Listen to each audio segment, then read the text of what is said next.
This panel is called Networking in the Digital Era, and we're gonna go ahead and bring our panelists out and get started.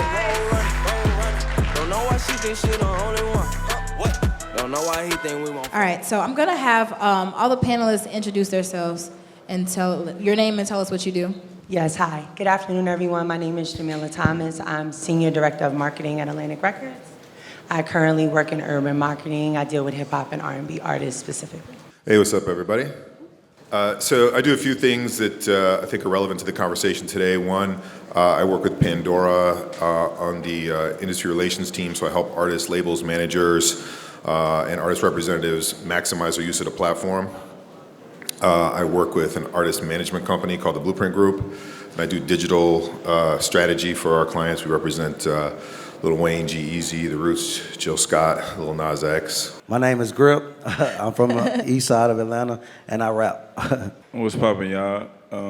My name is K Supreme, and I'm a recording artist signed to Atlantic Records. I rap too, and I make beats. We're gonna talk about like the most fundamental part of networking, right? And like you can't network unless you have a brand, an identity, something that a value that you have, your value proposition to the industry or the world or wherever you're trying to get to. In those first moments where you're figuring out your brand identity, how did you figure that out? And like, how did you leverage that when it came to networking? I think with me, authenticity is probably like the biggest thing. If you can't look in the mirror and be like, all right, this is what I'm doing or this is who I am, don't portray it on social media or whatever the case may be. So my brand was just always built off me. Like, as simple or as plain or as complicated as I may be, like that's what my brand is gonna be. It's authentic, you know what I'm saying? So that's how I like started mine off. Yeah, I agree with what he said, like authenticity, like that's everything, like for me, like with anything. Like some people be saying like fake it till you make it, but I don't believe in that at all, because I feel like once you do that and you can't keep up to what you're doing, it kills your brand. So like that, just being authentic is like the number one thing, and branding yourself. You got to be yourself and be who you are. So when y'all say authenticity, you mean authenticity in like how you present yourself on social media, in your lyrics? Yeah, like what are the outlets that you... Just period, just everything in life. It could be on social media, the way you rap, how you interact with people, just everything. It just all got to be 100% authentic. And then from a digital, more of, I guess, the business aspect of it, how do you help an artist to find their brand on digital platforms? When I first start working with an artist and I'm trying to figure out like what their brand is, I do like everybody else and I follow on social media. Every platform you're on, I look at your live, I'm looking at your Insta story, I'm going to your SoundCloud to see if you're leaking records that are not supposed to be out yet.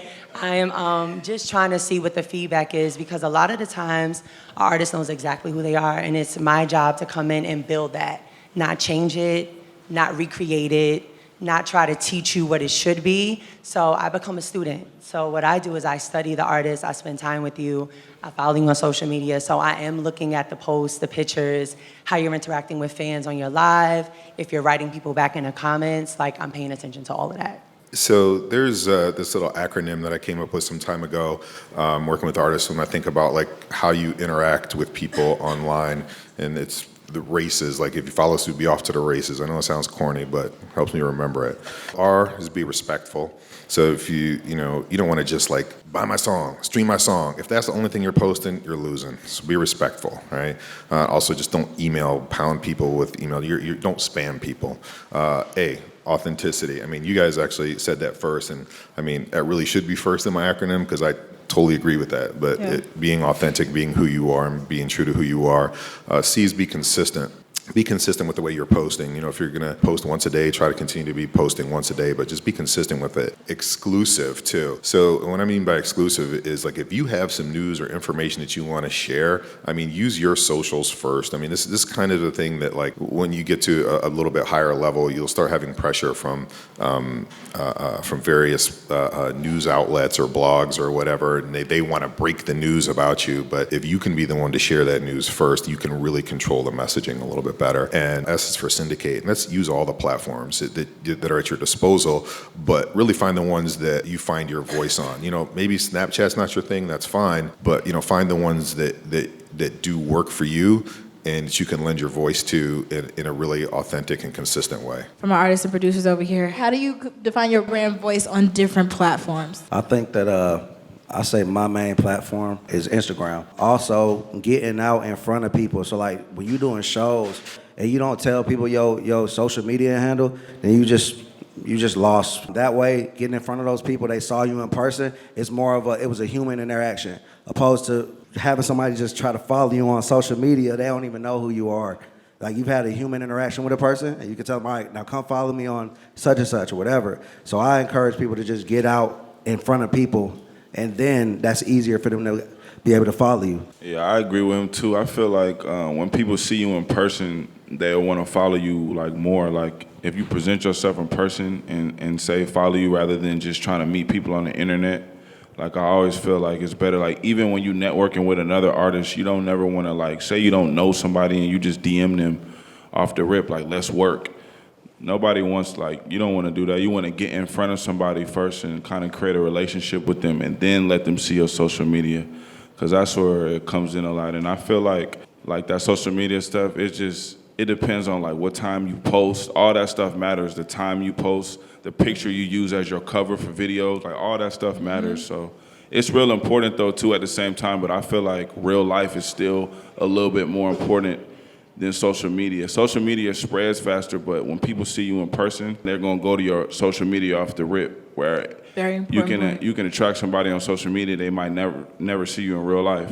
Over to Brian and Jamila. Can you give us some of your best practices when it comes to branding yourself, and even as granular as like making sure your artist name doesn't have lots of dollar signs, things like that, but just those real good tidbits? Yes, I think that just that one point, it's like you have to be consistent with the way you spell your name and use your name. I mean, you have to do that all the time. Also, before you start building a brand around a name, do a search. Make sure that name is not already in use. There are, 50,000 songs roughly released a day. Millions of artists are putting out new music every year. You don't want to be the artist that has to come up with a new name because somebody else is already using your name. If you're a hip hop artist and then there's a gospel artist that has the same name and you guys both submit music and it goes on to SoundCloud and Pandora and Spotify and Apple, the systems are going to be confused and people are going to have a hard time finding you. You should think about how you can use different platforms in a unique way. Take people from the digital space into the real world and make things happen. I'll give you an example of a friend of mine. His name is Marcus Johnson. He's a jazz musician. He and I were talking and we came up with this idea to even take it further, right? And how do you really connect with fans going forward? Are you guys familiar with the term remarketing or retargeting when it comes to digital advertising? Everybody in this room has experienced it. You probably just didn't know what it was called. It's like if you're on Nike's website and you're looking at some red Air Maxes, and then, you don't buy them. Then you're on Instagram and you see an ad for those red Air Maxes. And then you're on Facebook and you see an ad for those red Air Maxes. And then you're on YouTube and you see an ad for those red Air Maxes. That's called retargeting. What they're doing is they drop a pixel on you when you're on Nike's website. And that gives them the ability to send that ad to you wherever you go around the internet. Well, you guys can do the same thing.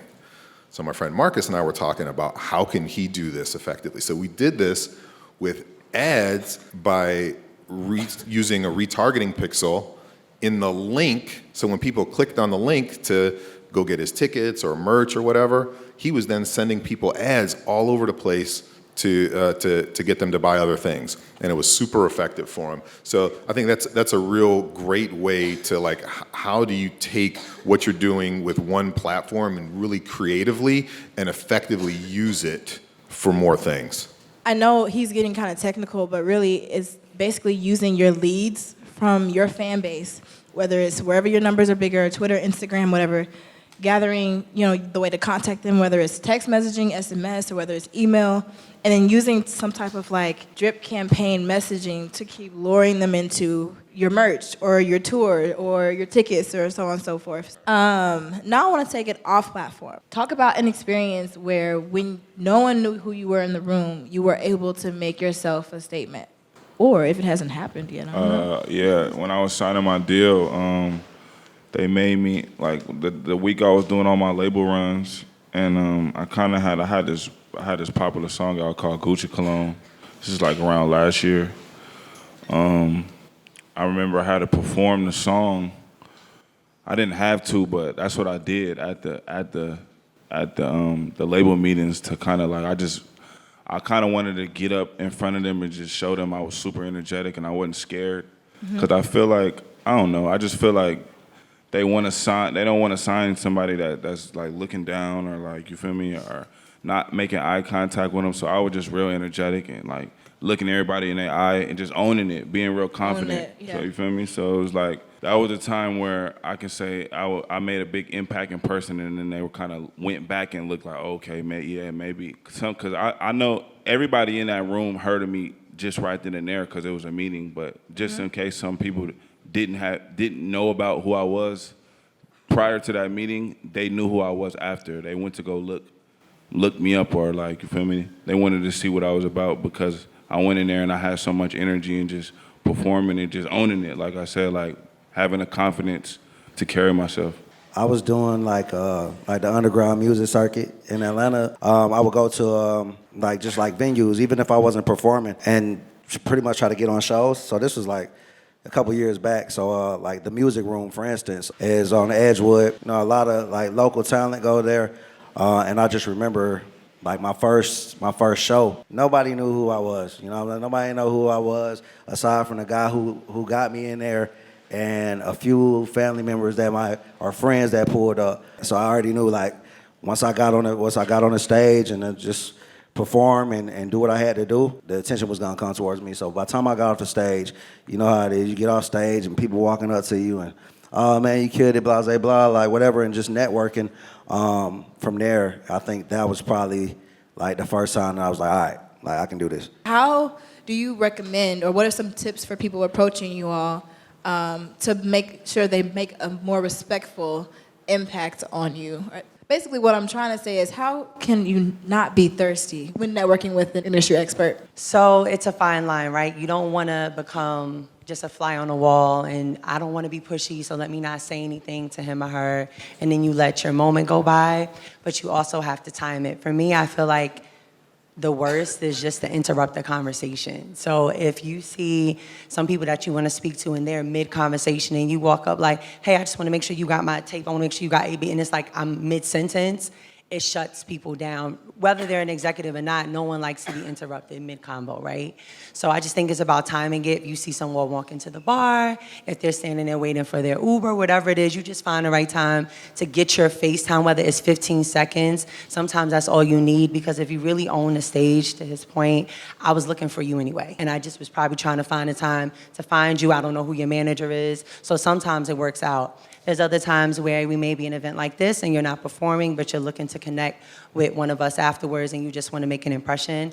I think it's being super confident in what you have a website, have an email address. I'll be honest with you, my page is private on social media because I don't believe in networking via DM. Do not DM me your link. Do not get in my comments. Like, listen to my mixtape. Listen, I just keep it private because I just separate the two things. To get me really is email me the music, send me the stuff. I go through my stuff. I'm sitting on a plane for hours. I'm at work late at night. I listen to everything because you never know who's next. Yep. I think that we're in an age of social media where everyone's more comfortable with that because, like you said, you can kind of hide behind your profile and do whatever, but you got to bring that to real life. So I can go through your few 30-second clips, maybe check something out you left up on your IGTV. That doesn't mean I know you. Right? I want to see your YouTube links. I want to see everything. I think getting real contact information is key and not living behind Twitter and Instagram and Facebook, because in the business, at some point, you have to get out here and sell yourself. But like, again, for someone who is used to networking via DM, is used to a lot of events like in Atlanta. I know I went to one networking event and it was like a share your IG, and not everyone's comfortable with that, but that's that first touch point for business for a lot of people. Is it wrong if I reach out to you via DM? Do you look at me like, I don't know. You want to be honest? Yeah, go be honest. This is honest. Yeah. Yeah. Like, there's a lot of times where we just, on my side, at least with my colleagues and stuff in the business, you know that close friends part of Instagram where you can, like, only show stuff? People screenshot that and they're like, look, another message, look, another one. Like, you get bombarded on social media with so many, hey, I want to link up. Are you going to be in Atlanta? I would love to come to my show. It's so many people hitting your DMs that it's not effective. It really isn't. I know for some people it works because for certain A&Rs and things like that, they do contact artists via DM because not everybody has a manager, not everybody has a full team, and that's the only way to find you. So as an artist, your page should be very public, and you should have an email address in your bio, and you should check your DMs, but I think knowing your audience and who is direct message and who is an email and who is I need to go catch them on this panel so I can meet them in person, I think that's key. It's all about strategy. I personally don't really care about it. Like if people hit me on DM and I get a bunch, I'm just terrible about responding. I'm real slow. But if all you do is send me a link with no context, not like, hi, it's nice to meet you. I'm so-and-so. I'm almost guaranteed to not listen to it or respond.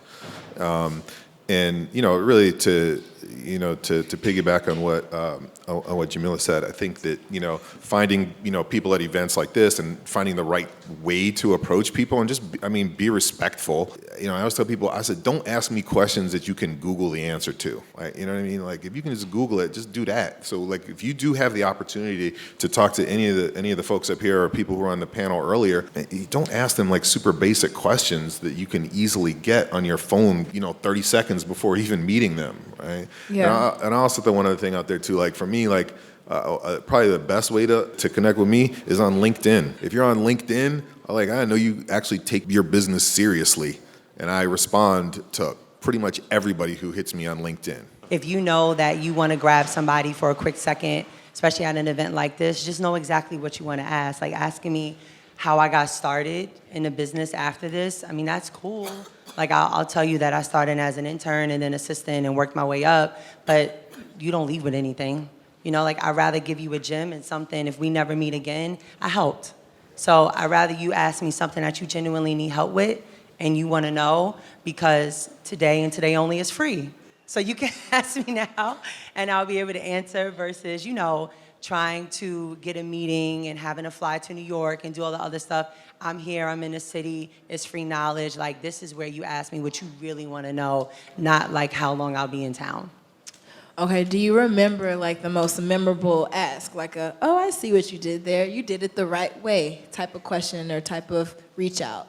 Okay, I will say one way was someone had been reaching out to me. And Consistently, Consistently, like and I every hadn't day? seen it. Yeah, I hadn't seen it. And they ran into me. And it wasn't like, yo, I've been hitting you. I'm reaching out to you. I don't hear nothing. Like, I'm trying to get a meeting. It was real like, hey, I don't know if you noticed. I know you just dropped a project with. And they knew what I was currently working on. And they said I actually just did a remix. And it's up on my YouTube to the same song. And I know that, that song's all over radio. And I've been trying to reach out to you. If you could just listen to my version. That worked. I went back and realized they had been hitting me. And the remix was pretty good. I couldn't get in touch with them because they never sent information. It was just sending me the link to the YouTube. Ooh. But I will say that it was one of those ways of knowing what I'm up to. That means you did your research on me, and I just feel like out of respect, now I'm gonna go do my research on you. So the same time that you took to know what you want to ask me, to know how you want to approach me, it's memorable versus, can you take this flyer, follow me on Instagram? Like, okay, sure, nice to meet you. In the artist-producer world, I'm sure you guys have different networking strategies or, reach-out strategies that you respect versus ones you don't respect. What was one of your favorite ways an artist or a producer or engineer, anyone trying to work with you or trying to build and make music with you, how'd they reach out? Sometimes it's the wrong time. Like, it's timing. Like, timing is everything. So say, for instance, I'm about to drop a project. I'm wrapping it up. We working on a rollout, and somebody just wants to bombard my email or my DM with beat, and it's just like, let's work. And it's just like, well, bro, like, if you was paying attention, you would kind of know, like, all right, I got this going on, I'm kind of busy. I don't want to come off as an asshole, but maybe later, you know what I'm saying, we can link up or whatever. But I say, I went to high school with a guy. He's my producer now, like my in-house producer. And for the longest, Day one. I felt like I thought his beats was trash. At first. He's sending hella beats, and I'm just like, yo, this ain't it. Like, this ain't it. We finally just like, I don't know what he did to get my attention, but he's like, all right, let's sit down and cook up. Like, let's sit down. Me sending you this is not gonna do nothing, obviously. So let's sit down and cook up. And I think that's a good way to go. Like, sit down with one producer or one artist and try to make something pop instead of sending this out. What you think they're gonna like? Oh, I got a Drake type beat, or I got this type beat. Like, sit down with somebody and work it out. Like, I think that's the best way to do it. Yep. For me, I don't really work with like artists, like rappers or producers through social media. Like if a producer hits me up and I know about them, obviously, because there's so many producers that hit you up on a daily. If it's just 100 producers hitting you up in your DM a day, I'm not gonna listen to everybody's beats in an email. But if I never heard your beat and you're one out of 100 people, it's just like, what are you gonna do to make me listen to your beat? But I don't know. It's like I don't link up with people really through social media. Like I say, it's all through like word of mouth or like it's in person. If I know a person's beats, if I hear somebody's beats, I'll tell them pull up on me at the studio. Or if it's like some out of state stuff, obviously we got to do it through email. But like I don't have a story. Like I have a story where a photographer hit me up and was like asking, can he shoot for me and stuff, and I was just looking at his stuff, and the way he was about his business, he was so ready to come, just drop everything and come to Atlanta. I want hungry people on my team like that. So like that's something that I could say like could catch my attention, hunger. But like someone just hitting me up back to back in DM, I don't feel like that worked. This isn't like you go to school, you go to college, you get this degree, and then you go get this job. Right? That's not what the music industry is at all. Like, there's no definite way that nobody can tell you if you do this, you do this, you do that. You took my point. You talk to this person, and there's no way. So by us sitting here, and it's probably like, oh, well, they're not telling us. That's just how it is. You just got to keep going. You got to figure out your way because everybody's path is different. So when people say that, it sounds cliche, but it's so true. Yeah, you see there's 4 different types of connections you can make here in 4 different types of ways.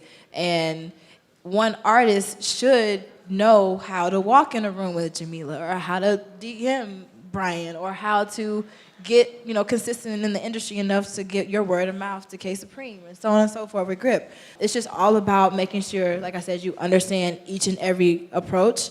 And I hate to say it, but you kind of have to be like ready to approach any of those situations. Another point or two, like hit up people around the artist. Like, you feel me? If it's an engineer or or manager or something, that might be a little easier. Like, for instance, my boy Gint be recording Yachty all the time, and people send him beats because they know that if they're in the studio, he'll play the 10 beats for him. Like, all right, that's way easier than hitting the artist up. You'll never get a response depending on, if they're big enough. Let me add something to a point that K Supreme made earlier as well. And that is, so this photographer hit him. The photographer has some valuable service that he can provide to him. Most of the time people hit us up is people with their hand out, right? People with their hand out. I don't mind helping people. I mean, I love helping people. But if somebody steps to me who wants, needs some help, wants some support, mentorship, advice, whatever, that's cool. But if they can offer to do something to help me out with what I got, it's like, hey, Brian, I know you're working on this thing. Do you need some graphic design? I could help you with that. Or whatever it is. I mean, like, the photographer offering to help you, like whatever, even, I know people always want internships and that kind of thing too, but like, if you come and bring something to the table, it's a much different conversation. And I want to add on to that, the follow through is even better. Like, you can get that time with Grip, or you can finally get a meeting with someone, but if you don't follow through and continue to build upon that, then you lost their attention. And then all of a sudden, the next person that's grabbing for their attention has got them. And the next person that comes and follows through might take your complete stride. So if anything, that's one of the biggest insights I want to take away from this panel. If any of my panelists have any final gems they want to drop about networking in the digital era, I'd appreciate it. I will say, as a final gem, that you shouldn't give up. The day you quit could be right before the day you catch a break. There's no time frame on this. Focus on your own journey. If you're looking left and right at what everybody else is doing, you're not looking straight ahead. And that goes for whether you want to be an artist, whether you want to be an executive, makeup artist, whatever it is. You have to really just focus on your own journey, your own path. You see some people in their overnight sensations, and you're like, damn, I've been, rapping for 5 years. This person came out in a year, they blew up, right? That's not your journey. It's not your path, but that doesn't mean you should stop. The current artist with the #1 record in the country right now, Lizzo, she's been out for a long time and nobody was checking for her. That record that's #1 right now is about 2.5, 3 years old. Yep. And when she dropped new music, it sent people back to her old music. Now, she could have gave up 2 years ago because as a rapper, singer, it just wasn't working for her, but she just stayed the course and took her time. And I think no matter whatever it is you want to do in this industry, it could take you 10 years to become great, but you know what, year 10 is going to be your moment. Don't give up. Hey, how's everybody doing? My name is Lex, L3X87 on Instagram and SoundCloud. My question is, how important is the mental aspect between you and the people that you work with? For a team, I feel like your team should be, everybody should be like-minded. If you can see yourself like being friends with somebody, they should be a part of your team. Also, sternness, like my manager is like one of my best friends. But it's also, it ain't just like I just chose my other best friend who I feel like wouldn't be good at his job. So it's just always like-minded people who you can see yourself around, people who you know, bro, we have mood swings. We're moody people, or when business don't go how we feel it should, things can be taken the wrong way out of context. But just somebody who are a group of people who you know, like, all right, they understand, like, all right, this is a business. We got the same goal in mind, and we're all just trying to get to the same place. So I think that hopefully that answers your question, bro. Just like-minded people, and just people who have the same, understanding on where we're all trying to go. So basically, if you know how to take care of business and you mentally strong, make sure you build those types of people around you as well. And inspire them, keep inspiring them, be that leader, and keep people on the right track. Can y'all give a round of applause for our panelists, please?